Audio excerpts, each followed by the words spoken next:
You're listening to the 49 Carats Podcast, a 49ers Goldmine production with Stephanie Sanchez.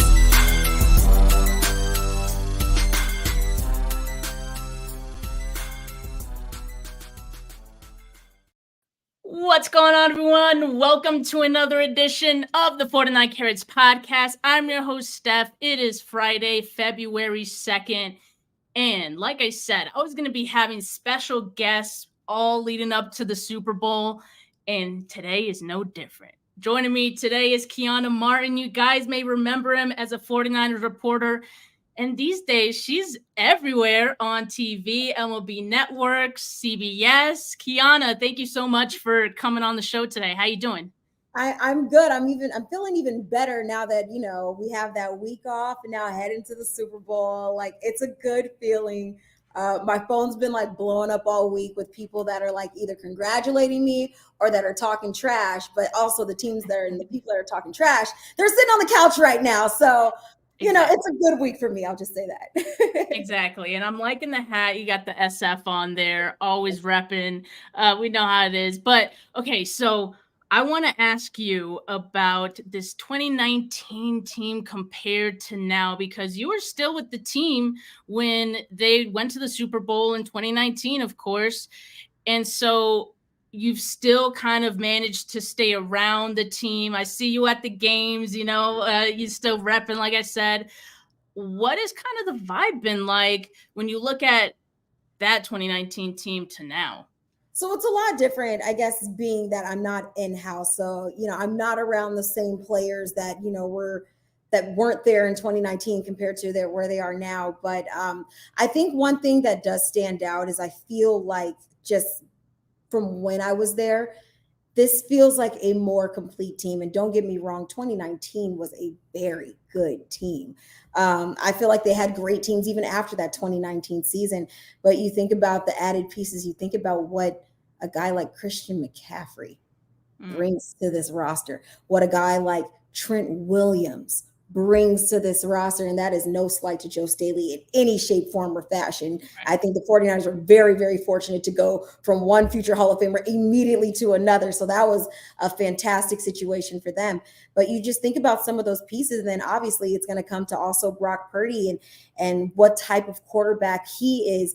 I think that this year, everything has clicked together. We've now seen everyone is made, and I'm sure we're going to talk about it, but everybody has talked about, well, is Brock Purdy capable of leading this offense? Is he capable from leading them from behind? Is he capable from, it's just so many different scenarios and situations that people have questioned whether he's capable of doing or not. And I feel like in every instance, we have seen it. We have seen him not have great games, but still be able to finish strong. And we've seen fantastic games where he's blown everybody's mind.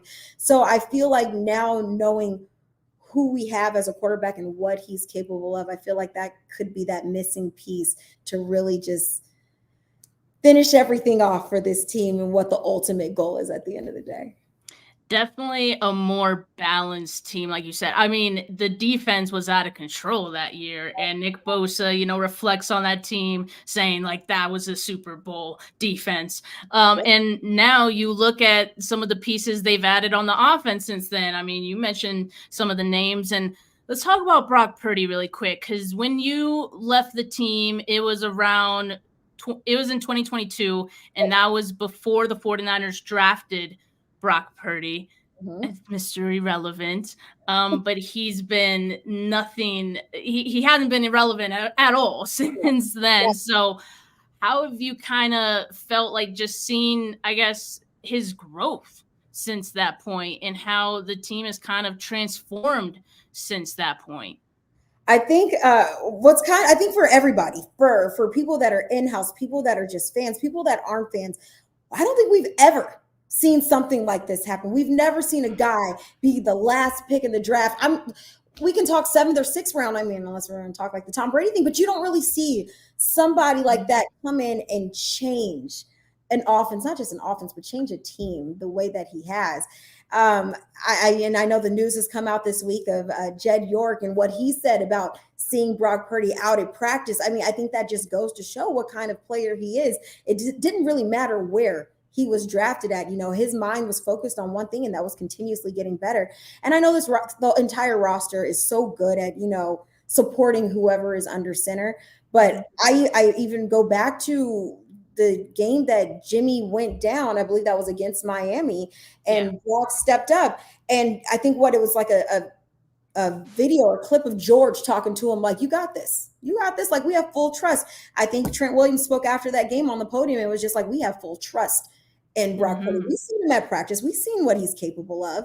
And I don't believe that was just like, locker room talk. I believe they really did believe in that, especially you got to think like, I remember the feeling of when in 2018, when Jimmy went down in Kansas City. And I remember just kind of like, it kind of felt like the air was sucked out of everything. Like the locker room, the organization, the fan base. It didn't really feel like that this time around. I feel like a lot of people felt like it's okay. We're going to be okay. And I mean, and then you look back at last year going all the way to the NFC Championship game, in which I stand on it. If he was 100% healthy, 49ers would be in the Super Bowl last year. 100%. That's why we love you. There you go. We know it. We know that. And some other fans might want to say different, but like we saw that, and we saw the talent and what kind of player he is. So I feel like the 49ers are in really good hands for the foreseeable future with a guy like Brock. I think just a lot of people I feel like people just want to have a reason to dislike him or dislike the 49ers, because I mean, you don't see somebody come in and kind of take the whole team and the league by storm like that. So I'm a believer. I'm fully confident in him, and I've gotten to run into him a time or two, and an absolutely great kid. Like John and Kyle do such a great job when it comes to character and bringing in the right guys into that locker room. And he is like, I think, the model citizen of like what Kyle and John want. Right. And you can see it, like he has the intangibles. You can see it from a screen. I can't even imagine in person what it's like. He just has an aura to him, and I can't really explain it. But you mentioned how, he gets some disrespect here and there, right? And I think a lot of it has to do with where he was drafted. A lot of people not really believing that someone who was the last pick in the draft can then come into a Super Bowl ready team and put them in position, to get that far last year and then where they are today. Even to this day, with all that he's done for this team, there's still people who try to poke holes into his game. And it's so crazy. One thing you mentioned that kind of resonated with me is the team trusts him. You can see it. You know it. You can feel it. And I kind of get that sense is especially heightened because of the disrespect he gets and because he's so young, and everyone just wants to have his back. And it's so easy to have his back because he's a great kid. I mean, what has he done wrong? He doesn't say anything. He doesn't respond to any of this stuff. He just goes out there and balls out. So do you kind of get that sense too, that these guys, these veterans who a lot of them, a few of them were part of that 2019 team and kind of have been around for some time, they kind of want to protect him from all that a little bit? 100%. And what blows my mind is that don't we typical the underdog story? Don't we like the story of the kid who was the last pick in the draft and leads his team to a Super Bowl? But for some reason, it's not enough. And then, like you said, people want to poke holes in his game. And they'll say, well, any quarterback could succeed the way he has if he had all of these weapons. Well, let's not forget Kyle Shanahan has had quarterbacks who have had a plethora of weapons and has not quite, I don't want to say, excelled, but maybe not have made it to this point. I mean, we've seen plenty of examples of a good team, but wasn't quite there. And so that's why I think it's a little frustrating, at least, to see all of this Brock Purdy slander, if we want to call it that. The kid can ball. The kid can ball. Like you mentioned, he has the intangibles. We've seen it on how many stages? We've seen it in the postseason. We've seen him come from behind. We've seen him have 300 plus yard games. Like, we've seen him get it done with 179 yards. We've seen it in just about every facet. And you say the guys want to protect him. I think that's very true because, that's their quarterback. And Mm-hmm. they're around him. They see his work ethic. They see how he prepares and comes to work every day. And I was watching I can't remember what show. Maybe I was watching Colin Cowherd this past week, and Logan Ryan was on the show and talking about when he came to the team as a free agent. And he said he came in on a Tuesday, and typically Tuesdays are days where, guys have the days off. And he said when he got there, he said all of these star veterans are in the weight room. They're working out. He said even Brock Purdy was there on a Tuesday, the player off day, and he's grinding and he's working. He was like, that's all I needed to know. This is a team that's about their business. And I think that goes to show for not just Brock, but this entire team, what their mentality is like. And they're for real. They've gotten a taste of it. What, the 2019 season got a taste of it. Last year got very, very close. And we already had that discussion on how we both feel about that. But now this is that time. And I feel like the cards are all laid out. They have the path to get it done. And I feel like, having Brock under center is that missing piece to really help this team take that next step. I think so too. And you mentioned, we've both mentioned some of the veterans that were part of that 2019 team.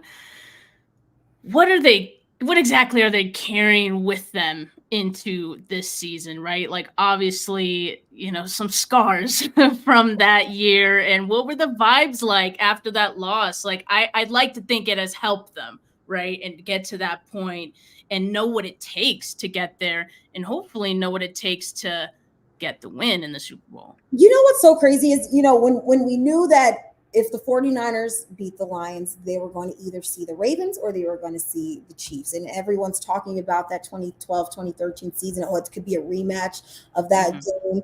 But I think there's still, since there's so many players that were there from that 2019 season, there's still that sour taste in their mouth. There's still that chip on their shoulder. So I feel like this is the best matchup for them. Not saying that they couldn't handle Baltimore, because I 100% feel like they could, but I feel like they already have that desire to get a win. But I feel like having this chip on the shoulder makes it that much more urgent to get this win. They remember, I know you remember too, the offensive holding call on George Kittle before going into the half. We remember these little things that happened in the game. And I love how, everywhere on the internet is that clip of George saying, I will be back here. And I feel like every player that was there during that 2019 season had that same feeling, like, we're going to be back here and we are going to be back with a vengeance. And I feel like they're coming into next week with a vengeance, which I feel like bodes very, very well for this team.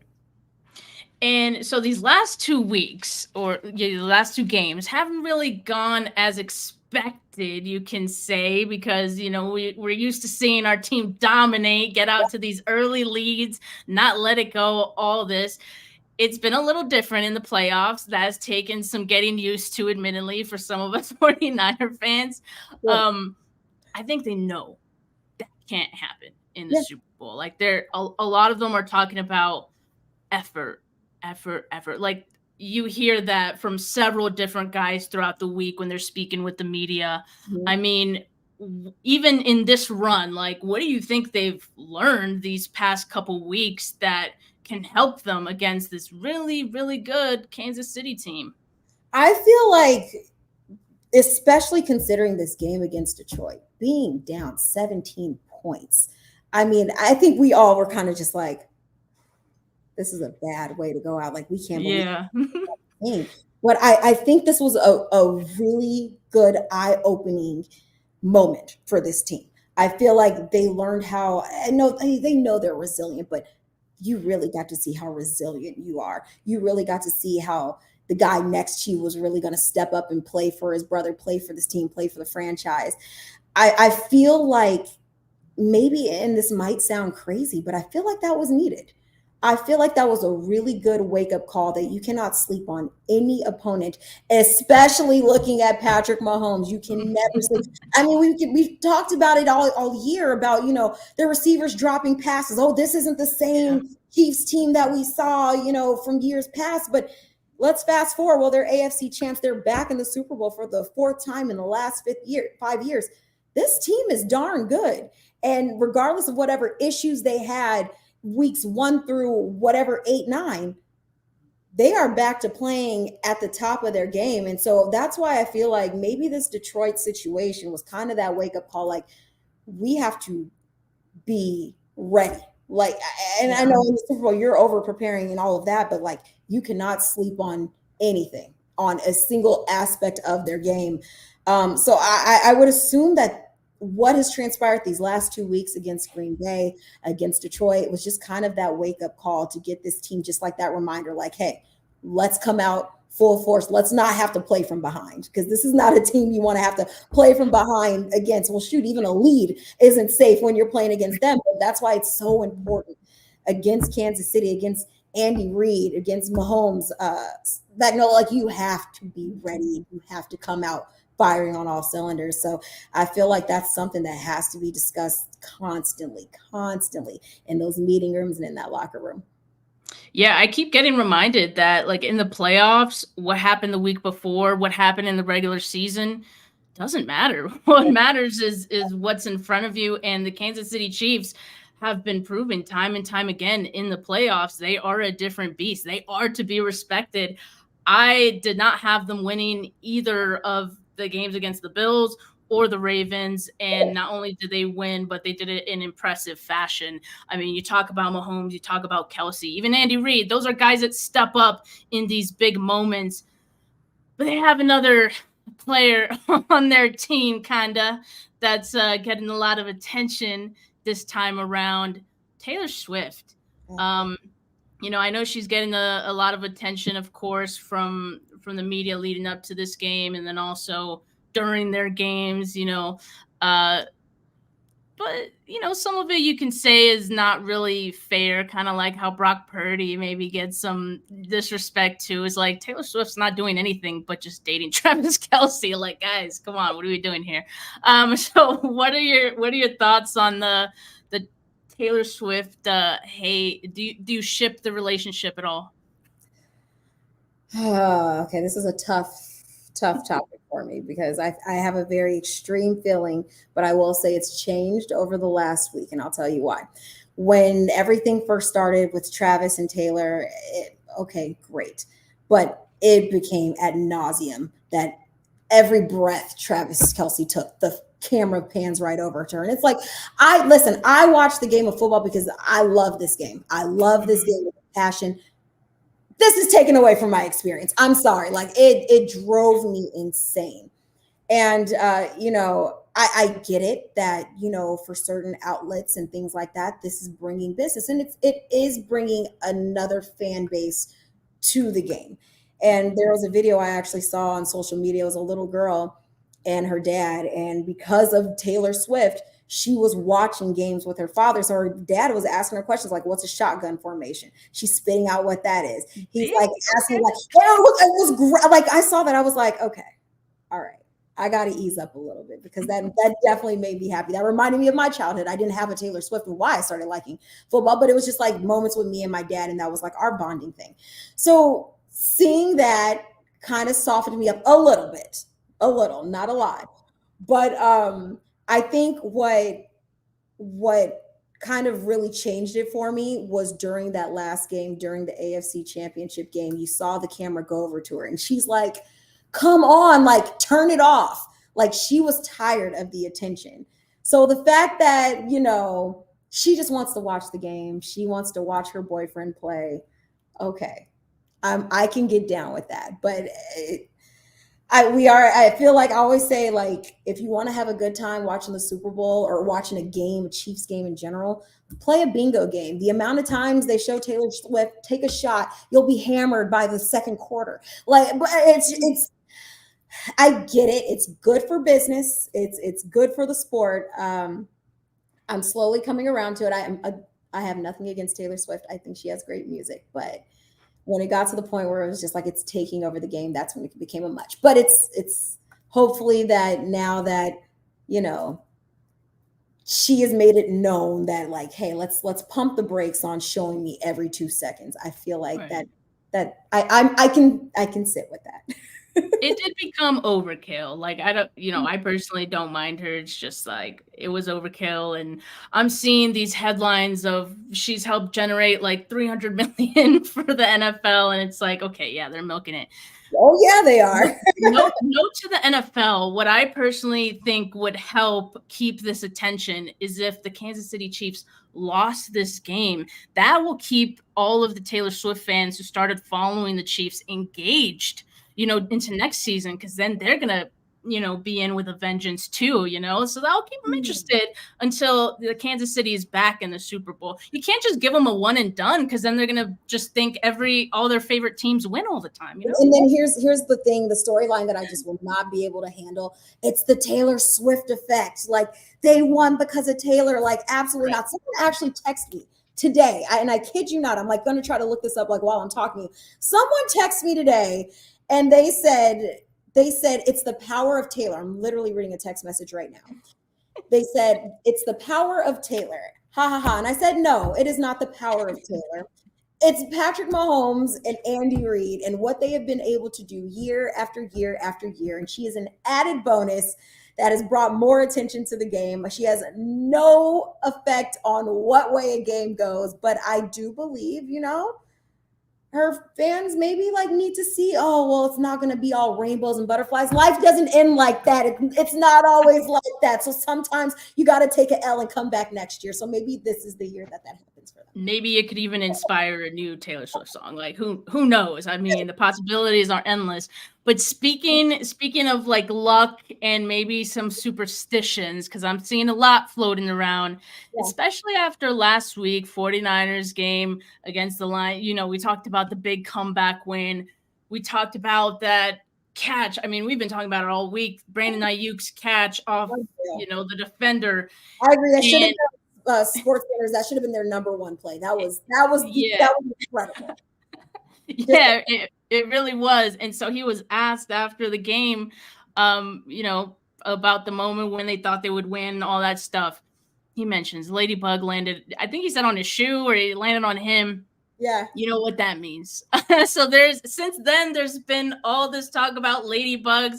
Even like the cheerleaders after the game on the field see a ladybug. Like, what is going on? That there's definitely got to be something with the ladybugs. So with that, like, I want to ask you, are you superstitious when it comes to sports? I try not to be, and I'm trying to get into the mindset that there is nothing that I can do that can change an outcome. I literally have to tell myself this all the time. So it's not like I have a lucky outfit or something that I do, but there is something that I typically do, and I accidentally did it when I was there for the divisional round game, and it freaked me out. And I was like, oh my God, it's my fault. But even when I was working with the team, I would never, ever walk across the bench. I just never liked doing that. And I just so happened to see someone, and I said hi, and I was standing in front of the bench pregame, and I was like, oh my God, I have to move. I was like, we have to move. And I like ran off somewhere else. And then that game, it wasn't a pretty game. And I'm sitting there like, I can't believe I stepped in front of the bench. Like, you're like, it's all my fault. Like, I have no impact on how this game flows. And I had to keep telling myself, like, it's not you. And then they won. I was like, okay, it's not stepping in front of the bench. But that is like usually my thing, that like any game I go to, and when I was working there, I would always make sure I take the long way around. I never walked in front of the bench. But I guess we can all say now that like that's out the window. We've done that. So it's okay. But yeah, the ladybug thing is an interesting thing. They say that's a sign of good luck or good fortune. And hopefully there's lots of ladybugs floating around the 49ers sideline. I am telling you, it's in a dome. So I'm like, we need to bring someone needs to bring some ladybugs in. I don't know how, just bring them in. Yeah, just let them out. We need that energy. But yeah, people are bringing ladybug pins. I've already said, if the 49ers win, I'm getting a ladybug tattoo, and I stand by that. I will do it. Because listen, I love the 49ers, but I am not the type that would get like a tattoo of a sports logo or a trophy. Like, that's just not me. So ladybug, like, suddenly, like, for world champs back in September and not getting that. Yeah, exactly. I can't go down like that. So I feel like the ladybug would. It's perfect. It would go perfectly with what's happening. It's luck. It would symbolize a lot of things. But yeah, I'm just gonna throw it out there. If you want to happen to have one of the little dots on the ladybugs, or like kind of have an SF, I'm just throwing it out there. I thought about that today. I literally was thinking about that today. Just saying, and it can.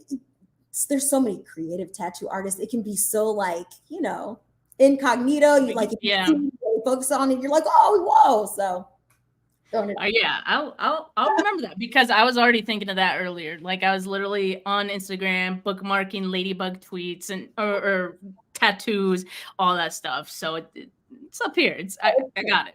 So hopefully they just need to finish it and finish the job, and it'll be done. I'll post it. I mean, so the Monday after, I'm gonna be looking for you. Like, so Steph, what time are you hitting up that tattoo shop? I don't know any tattoo artists in Vegas, so I don't know if I want to risk it out there, but I will post it. I'm gonna stand on business, just like the 49ers. Keiana, I want to ask you one last question. There's a couple people who gave us some super chats, so I do want to save time for those questions as well. One last question from me. So there's a lot of people like yourself who have graced the 49ers at some point in their lives. And just like yourself, keep coming back to this team, right? Like, you can't get enough of the 49ers. I could talk about Jerry Rice. I could talk about Joe Montana, just some greats, yourself, like there's a lot of people. And I had Adrian Colbert on my podcast. I think it was last season. And I kind of asked him, like, what is it about this team that keeps you coming back? Or like, what is it about the faithful that you feel like so connected to? So I'm gonna ask you. That is a fantastic, fantastic question. And I'm so glad that you asked that. Like, anytime I talk about the 49ers, the word I always use, and I don't use it as a cliche, but it's literally family. Like, that is my family. The franchise is my family. The faithful are my family. And like, I don't even know how to like kind of put it all into words. It's just like, I feel like, and things could be a lot different, obviously, years past, but I got there at the exact same time as when Kyle Shanahan and John Lynch got there, and the work that they preached was culture, and bringing a great culture, a good culture to this organization and to the locker room, and they really, really stood on that, and that was very, very important, especially to me when I came into this place, because let's be honest, 2019 was like, what is going on? There were so many changes, so much turnover, 7 new free agents. And I'm like, what's going on? Like, it was just a lot going on. But, John always stayed very, focused on the fact that he wants this to be a place where guys want to be, where they want to come and play, and not just, because of what's on the field, but also just what's surrounding the locker room. And so that really, really stood out to me, and they did just that. It became home for me. And I'm a LA native, but the Bay Area, everyone knows I will claim the Bay Area because I was welcomed with open arms. And that is why a lot of that has to do with the faithful. Just even from me leaving to even to this day, the kind words that I get, the messages, people that are like, I'm going to tune into your show because like we remember you from the Bay Area. Just stuff like that means the absolute world. My favorite thing, I kid you not, my favorite thing is like if I'm at a game and people are like, Keiana, and I'm like, oh shoot, what's up? Seeing the faithful out there makes me so happy. I was even out here in New York and someone was like, hey, you're the 49er girl. That's awesome. Like, yeah, sure. Like I love that. And I feel like that's why the 49ers are such a family. And we saw that. We literally saw that 2 weeks ago when you see Aziz in like with the linebackers. Come on. You see Solomon Thomas back there. And like I had the chance to chat with him. He's like, yeah, like those are my people. Like that's my family there. And I was like, I feel you. Like I feel you. So even though, people move on and play at other places or work for other places, I think what this team and that the franchise stands for really, really resonates with people. And it definitely resonated with me. So the faithful, the team, 49ers organization, that is my family, and I will rep them until the day I die, and I will stand on that hill. Like I listen, I go to bat for when people come talking crazy, and I will continue to do that. So, but yeah, I think the best way to put it is like, it's a family. It's an absolute family, and they have no problem, making everyone feel included. I love that.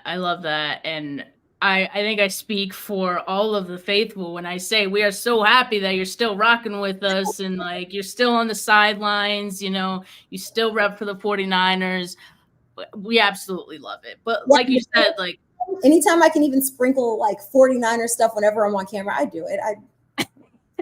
I did it on MLB Network. Like, we're talking about baseball, and I'm like, well, I'm going to drop in 49ers in this little on-cam bit, and you guys have nothing. You can't say anything about it. So you had so many great segments there, by the way, like so much great stuff.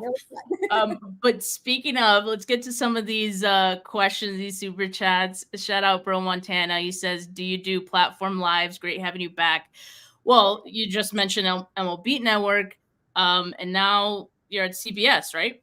Yep. So now at CBS Sports, so I'm covering NFL in studio. I've been doing sideline for college basketball, college football. The goal is next year be doing NFL sideline at Levi Stadium, but also doing in studio on CBS Sports Network for college basketball. So that's typically where I am for the most part right now. But platform lives, wait, what does platform lives mean? I don't know. I just figured Bro Montana. IG Live, I think that's what it is. I would assume. But I used to. So the thing is, every when I was in-house with the team, every road game, I'd go live from the field about like 30 minutes before kickoff and go around the field and just kind of get a feel for what was going on, the fans that were there. So I did lives there. I don't feel like I'm that interesting, so I don't really go live that often. But I probably will this week. I don't know if I'll do it like the morning. Will you be in Vegas? What's that? Will you be in Vegas? There is no way on planet Earth I will miss the 49ers. Let's go. No way I would miss that. So I will be there selling my left lung to be there. So I'll be there. So if I have the ability to go live, like, I will 100% do it there, but we'll see. We'll figure something out. Okay. Yeah. Hell yeah. Great question, Bro Montana. And then from Gammon, shout out Gammon. He's always in the lives. Appreciate you, man. Said, glad you ladies are wearing all black because y'all are killing it. It wasn't planned. I mean, it just worked out. It just worked out that way. But he asked, Keiana, what are your goals for 2024 for both of you? Favorite song and movie of all time? Oh, man. We're going to be on this call forever for me to think about this. That's a great question. Okay, let's start off with my goals for 2024. For me, just professionally, just keep growing. I think everyone kind of knows, like, that's my bread and butter. That's what I love. That's what I speak. That's my first language. So everything else is kind of secondary for me. So challenging myself when I went to baseball and doing college basketball and college football, it's been a challenge, but I've loved it. I feel like in some kind of way it makes me better at football, at NFL. But the goal is to, which I mentioned, so by September is bust my butt and make sure that whether I'm on the sideline or with CBS hosting a NFL show, that is the ultimate goal for 2024. So busting my butt to get there. And then favorite song and movie all time. Steph, I'm going to let you go first while I think. That is so tough. Like, favorite song is like asking someone with 10 children who their favorite child is. I have no idea. Wow. I mean, I'll just say like some favorite artists. Like I love Biggie. Man, that is so, I love like alternative music as well. There's some good ones there. That's so tough. I'm gonna say Toto Africa actually is it's up there for me. So at the top of my head, I'll just say that. Favorite movie, I'm gonna say Wedding Crashers. Actually, that is like one of my favorite movies. If you want to talk animated, Lion King or Toy Story. Oh, that's good. That's a good one. You know what? I don't like horror movies. I'm a big comedy buff. Rom-coms I can do, but my favorite movie is The Hangover. That is Nice. actually my favorite movie. I watched it countless times. Hopefully, after Sunday night and I'm Yeah, celebrating, just trying to who knows? remake. Maybe I'm left on a roof somewhere on the top of Caesar's Palace. I don't know. Never know what can happen. My favorite song, I cannot give you a favorite song. That's That's really, so really tough tough. for me. That's a great question. I feel like once I go to bed tonight, I'm gonna wake up in the middle of the night, be like, oh shoot, my favorite song is I know that's gonna happen. But favorite artist, I'll tell you guys, I was stoked. I was freaking stoked to meet 2 Chainz on the sideline during the divisional round game. Oh I yeah. love 2 Chainz. I love 2 Chainz. Other favorite artists, don't judge me. I am a big Drake fan. I'm more so of a 90s, 2000s R&B girl. I don't really listen to too much of what's out right now. But I'm probably gonna think of a song later. And I feel like I need to screenshot this so I can come back to this because I need to answer this question. It's very important to me. But as of right now, I will get back to you on my favorite. Okay, just tweet me. Just tweet me later, or send me a DM. I'll relay the message to Gammon, and we'll put it out there what your favorite song Screenshot it, is. by the way, so I'll put one point when I think of it. Our last question, Keiana. Are the 49ers going to win the Super Bowl? Absolutely. Simply put, yes, I think they're well equipped. I feel like, even though, Vegas and gambling is saying that, they're favored to win this, so many people are 49ers. They're not the same team they were. They're not, their defense isn't this, and they're not what they were. I'm not worried about that. I feel like, let the doubters doubt. Absolutely. I feel like this team plays well when they are doubted and when they are underdogs. And we just have to continue to prove people wrong. People continue to doubt Brock Purdy. Well, let this be the game where he silences the doubters. People are doubting this defense, thinking they're not capable. Well, do what you guys are able to do. Stop Mahomes. I really, I like to put out a random, I predict this to happen, but I feel like Mahomes will try to do too much and our defense will be able to take advantage. That's the best way I can put it. Wow. I hope so, man. We'll hope so. Yeah, we'll see. But yeah, obviously everyone here, everyone watching, thinks the 49ers will probably take this one too. So hopefully it will be done. Ready to get my tattoo. But Keiana, thank you so much for joining me today. This was really fun. I know you're busy, so appreciate you taking the time out of your schedule to talk 49ers and talk with the faithful here. It's my favorite thing to talk about. So if anyone wants to talk 49ers with me, I'm here. If you want to talk about my favorite movie and song, it's a little bit more of a struggle. But 49ers, I can talk about all day. But no, this was great. Thank you so much for having me. Thanks, faithful, for listening and watching. And I can't wait to chat with you guys on Sunday. Oh, have a good day. Well, yeah, Keiana, hopefully I see you out there, but if not, enjoy your time and, have a great weekend today too. Yeah, thanks. You too. Appreciate it. All right. See you, everyone. Peace.